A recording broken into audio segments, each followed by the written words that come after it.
I couldn't knock on every door in the state of California or dial the phone number to every voter, but at least I visited every region, every community in the state. There's, among a few things, one thing that stood out loudly and clearly to me. In talking to registrars of voters, the chief elections officials for each county, all eyes are on Dean Logan. Sorry, man, no pressure. You have a lot of great presenters today, from Paul Mitchell and others to everyone in between. But Dean Logan is viewed as a leader both in our state and across the country on trying to create this vision of, just from an infrastructure, logistics, and a voter experience standpoint, what can we do to make it more convenient, more accessible, and more friendly to participate by registering to vote and actually casting a ballot. So I'm glad he's on the agenda here, because I believe in his vision. In fact, my SB 360 from a couple of years ago has enabled him to move forward with this project here in LA County. But I wanted to make sure that these committees understood that what's happening here in LA County is not just for LA County alone. In fact, officials throughout the state of California are looking to follow the lead or learn from the lead that Dean and LA County is doing. So thank you. Well, thank you. And Dean will be given an opportunity to present the really exciting proposal that he has for revamping Los Angeles County's vote and voting system. So really excited to hear about that. We're going to be asking you some questions, but let me quickly pass the microphone to our Assembly Chair, Sebastian Ridley Thomas. We had the pleasure of co-hosting a screening of Selma just this past week in Sacramento. And when you talk about the folks who fought and died to preserve this right to vote, it's an inspiring film, and it's really, I think it underscores why our work today is so important, because people seem to forget the kind of sacrifice that went into making sure that we fully expanded the franchise and gave people this very, very sacred right to vote, and worked so hard to make sure that it's accessible and available. So that's part of our important work today.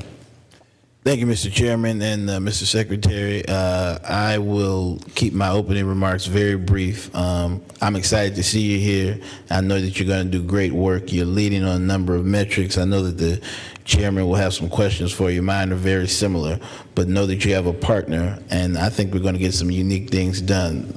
It's no coincidence that you take office in the year that's the 50th anniversary of the Voting Rights Act, or that you have two young men from West Los Angeles who are here to fight for you in the legislature. So I thank you for being here, and certainly Senator Hertzberg and those who may not be here but are here in spirit, both of our caucuses and the like. Voting, civic engagement is paramount to the public conversation, and I'm just very excited to be here and see you leading as you are. Thank you. Thank you. So, Mr. Secretary, if I may begin, could you just, what would you do if you had 3 times the budget? What would you do to boost statewide voter turnout and PAV rates, et cetera? Look, I think there's budget's always great. And I think longer term, we're going to need to look at. Actually, let me start over here. Two things that we ought to focus on, and then we'll get to the budget requests for this year and for the next couple of years. First, more aggressive implementation of the National Voter Registration Act. And let me explain what that means for probably those watching at home. Everybody here in the audience probably knows what this lingo is.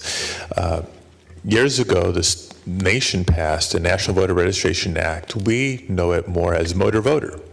And it required every state in the nation to designate the Department of Motor Vehicles and at least one other state department or agency as a voter registration agency. And what does that mean?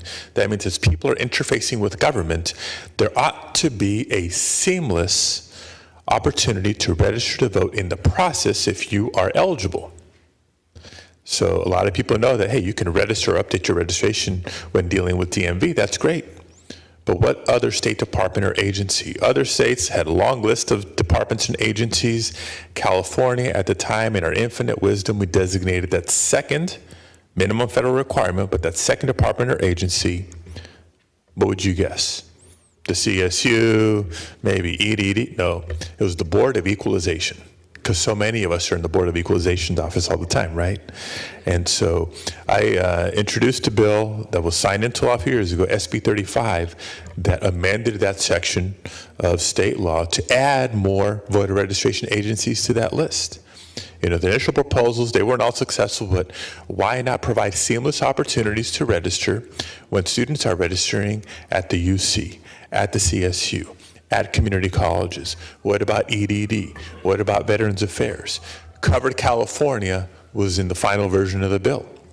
And in fact, if you couple the numerous new opportunities to register to vote as you're interfacing with government, with training that has been foundation funded of government employees at the state and county level, you'll see that those government employees have been trained in how to integrate that voter registration into the experience.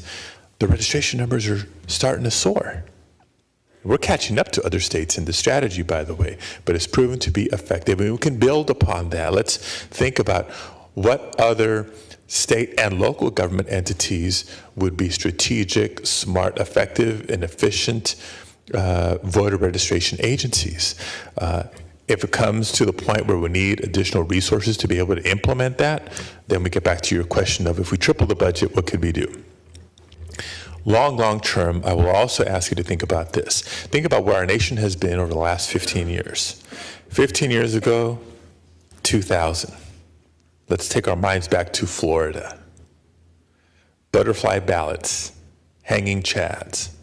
We knew as a nation we never wanted to be in that position again. And so what happened? I'm glad you're sitting down, because I'm about to say, Congress acted in a bipartisan manner, and they passed the Help America Vote Act. Money for states to invest in the next generation of voting systems and voting equipment so that that wouldn't happen again. In California, not exclusively, but in California, in some quarters, there was a hasty rush to electronic machines, right? And there was a couple of cycles of being able to vote on touch screens and this and that. When Deborah Bowen, my predecessor, was elected to Secretary of State, one of the first things she did was call for a top-to-bottom review of the integrity of those systems, many of which were exposed to be hackable, not secure. You know, we need some way of being able to go back and audit election results to maintain the integrity of those systems. So those systems who couldn't meet the standard were decertified or no longer in use. Some are modified to the standard of auditability and have been in limited use going forward. And so in all 58 counties, there's some version of new equipment, maybe, probably older equipment, and even the newer equipment is at or near, or maybe just beyond, its projected life expectancy. And so collectively, elections officials and voting rights advocates are saying, what's next? What is that next generation? And I'd point to the analogy of your smartphone. What did your cell phone look like 10 years ago? And what was it capable of? What does your phone look like today? And what is it capable of?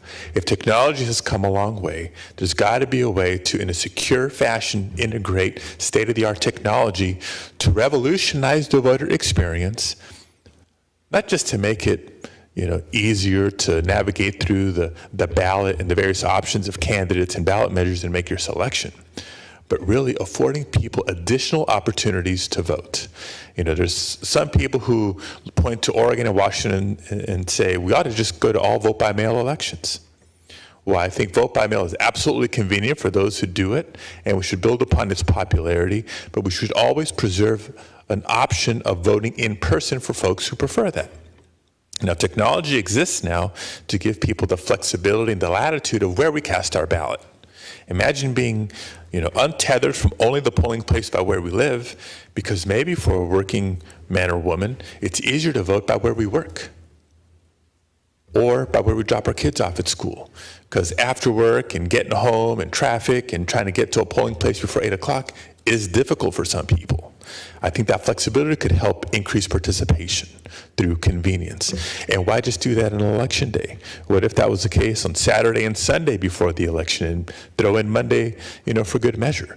So all of a sudden the obstacles of I don't have the time, or location is different, or I don't have a stamp, all these obstacles begin to come down with or without all these capabilities, the next generation of voting equipment is something that we're going to have to address either through the general fund or a bond measure, as Mr. Hertzberg, when he was speaker, led more than a decade ago. So there you go. If you triple my budget, that's what we're looking at.